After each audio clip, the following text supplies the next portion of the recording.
Welcome Poojika electronics. இந்த வீடியோவில் என்ன பார்க்க போறீங்கன்னா, ஒரு ரெட்மி டிவி நம்ம கடைக்கு சர்வீஸ் வந்தது. இந்த டிவியில் என்ன ப்ராப்ளம் பார்த்தீங்கன்னா, நோ டிஸ்பிளே கம்ப்ளைண்ட், அதாவது சவுண்ட் வருது, படம் மட்டும் வரலன்னு சொல்லியிருந்தாங்க. இந்த டிவியை எப்படி சரி பண்ணி கொடுக்குறது தான் இந்த வீடியோவில் சொல்ல போகிறேன். வாங்க வீடியோக்குள்ளே போகலாம்.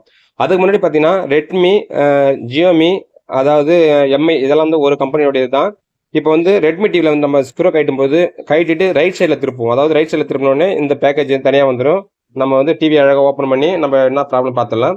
இந்த டிவியை பொறுத்த அளவுக்கு மேல் நோக்கி தள்ளணும். அதாவது மேல் நோக்கி தள்ளணும். அப்படி இல்லைன்னா இந்த 2 கிளிப் இருக்கு பாருங்க. இந்த 2 கிளிப்ல வந்து டியூசரை விட்டு லைட்டாக தூக்கணும். தூக்குனா இங்கே 2 லாக் வரும். இந்த லாக் உடையாத அளவுக்கு நம்ம தூக்கணும். சப்போஸ் இந்த 2 லாக் உடஞ்சுன்னா டிவி வந்து இந்த ஸ்க்ரூ எல்லாம் போட முடியாது, கலக்கெல்லாம் ஆடுற மாதிரி இருக்கும். இந்த பக்கம் வந்து சந்து அதிகமாக தெரிய வரும். அதனால இந்த டிவி வந்து கைட்டுறது கொஞ்சம் கஷ்டமா இருக்கும். கொஞ்சம் டெக்னிக்கலாக கைட்டு தூக்குங்க. சரி வாங்க இப்போ வீடியோக்குள்ளே போகலாம். இந்த டிவி வந்து பார்த்தீங்கன்னா, நான் ஆல்ரெடி 2-3 டிவி அட்டன் பண்ணியிருக்கிறேன். இந்த டிவியில் வந்து என்ன ப்ராப்ளம் சொல்லிட்டு நீங்கள் பார்த்து தெரிஞ்சுங்க. அதாவது நீங்கள் டெக்னீஷியன் மட்டும் இருந்தால் மட்டும் உங்களுக்கு தான் இந்த வீடியோ வரும். பார்த்து தெரிஞ்சுங்க. இது ஈஸியான வேலை தான். இருந்தாலும் ஆல்ரெடி எல்லா டிவிலையும் பார்த்துருப்பீங்க. இப்போ வர மாடல் லேட்டஸ்ட் மாடல் தான் ரெட்மி டிவி. எம்ஐ டிவியில் பார்த்துருப்பீங்க. இதுவும் வந்து ஒரு ஈஸியாக தான் இருக்கும். அதாவது இந்த டிஸ்பிளே வந்து ஷார்ட் ஆயிருந்து. ஷார்ட்னா அது எந்த லெஃப்டா ரைட்டான்னு சொல்லிட்டு ஒரு ரேண்டமாக செக் பண்ண போகிறேன். அதாவது லைவாக தான் அந்த வீடியோ எடுக்க போகிறேன். இந்த மாடல் பொறுத்தளவுக்கு இப்போ ரீசெண்டாக வருது. இது முன்னா பார்த்தீங்கன்னா எம்ஐ டிவி தான் வந்திருக்கும். இப்போ ரீசெண்டாக பார்த்தீங்கன்னா இந்த டிவி ரிப்பேருக்கு வர ஆரம்பிச்சிச்சு. இது மாதிரி வந்து உங்கள் கடைக்கு வந்ததுன்னா எடுத்த உடனே எப்படி செக் பண்ணணும் தான் இந்த வீடியோவில் சொல்ல போகிறேன். கரெக்டாக பார்த்து தெரிஞ்சுங்க.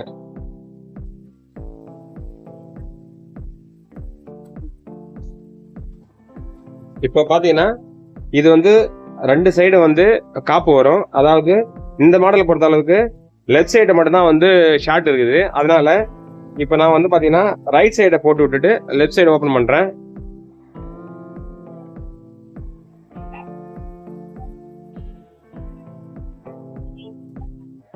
இது மாதிரி லெஃப்ட் சைடு நம்ம ஓப்பன் பண்ணும்போது படம் வந்து ஒரு பாதி கண்டிப்பாக தெரியும். அதாவது ஒரு பாதி எம்ஐன்னு தெரியும்.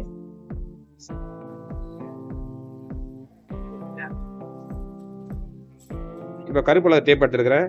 நீங்கள் வந்து இந்த எஃப்எக்ஸில் வந்து இது வந்து பார்த்தீங்கன்னா 8 பின்னு, 10 பின்னு, 12 பின்னு, 14 பின் வரைக்கும் நம்ம பிளாக் பண்ணலாம். அதாவது கண்ணு தெரிஞ்சவங்களுக்கு. கண்ணே தெரியல, இது மாதிரி வந்து எனக்கு புது மதிப்பாக செக் பண்ணனாக்கா இப்போ டேப் பாருங்கள். இப்போ வந்து நான் ஆல்ரெடி செக் பண்ணவே இல்லை இதில். இருந்தாலும் வந்து நான் வந்து கருப்பு கையில் இருக்கிற டேப்பில் நம்ம ஒட்டும் பொழுது உங்களுக்கு பளிச்சுன்னு தெரியுன்றதுக்காக நான் ரேண்டமாக கட் பண்ணி ஒட்டுறேன். இந்த டிவி எப்படி ரெடி பண்ணுறேன் பாருங்கள். இது முன்னாடியெல்லாம் நான் செக் பண்ணல, இப்போ தான் அப்படியே ஓப்பனாக உங்களுக்கு செக் பண்ணுறேன்.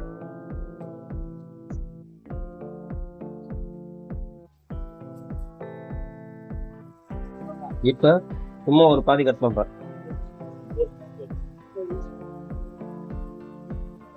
இப்போ பின்னு கணக்கே இல்லை பண்ணி இதை மட்டும் ஒட்ட போகிறேன்.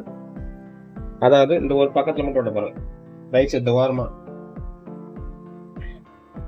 இப்போ பார்த்தீங்கன்னா இந்த பக்கம் வந்து நான் 2 முட்டி வெட்டர் பண்ணியிருக்கிறேன். இந்த பக்கம் நல்லா இருக்குது. இந்த ரெட்மி டிவியில் பொறுத்தளவுக்கு லெஃப்ட் சைடு மட்டும் தான் போகுது. அதனால வந்து நான் வந்து பின்னெல்லாம் செக் பண்ணல. அதாவது ஒரு 10 பின்னு 12 பின்னு வர அளவுக்கு நான் கட் பண்ணி இதை வந்து ஒட்டிருக்கிறேன். ஆனால் டிவி இப்போ ஆன் பண்ணும்போது டிவி வந்து இப்போ ஓடுது பாருங்க.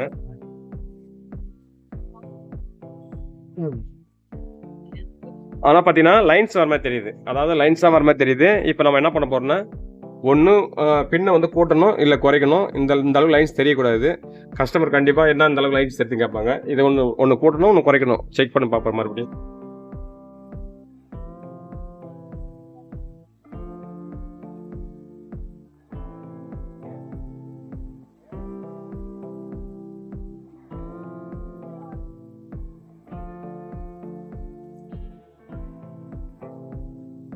இப்போ வந்து ஒரு 2-3 பின் அளவுக்கு நம்ம பிளாக் பண்ணலாம். 3 பின் அளவுக்கு பிளாக் பண்ணாக்கா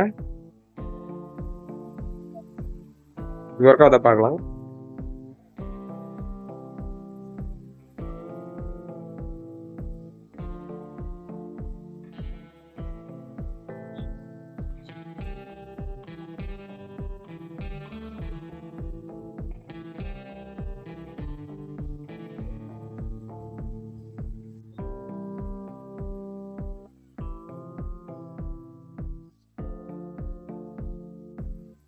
இப்போ பார்த்தீங்கன்னா நான் கிட்டத்தட்ட ஒரு 12 பின்னு வந்து பிளாக் பண்ணேன்.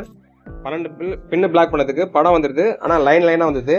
இப்போ பாருங்க, கரெக்டாக வந்து ஒரு 4 பின் அளவு தான் நான் வந்து பிளாக் பண்ணிக்கிறேன். அதாவது 4 பின் அளவு தான் லைட்டாக, அதாவது ஒரு 4 பின்னு இல்லை 3 பின் அளவு தான் பிளாக் பண்ணியிருக்கிறேன். ஏன்னா அந்த சீக்கிரம் லைன் பார்த்தீங்கன்னா இந்த ஓரமாக தான் வரும். எப்பயுமே கிரவுண்டில் ஜாயின் பண்ணியிருப்பாங்க.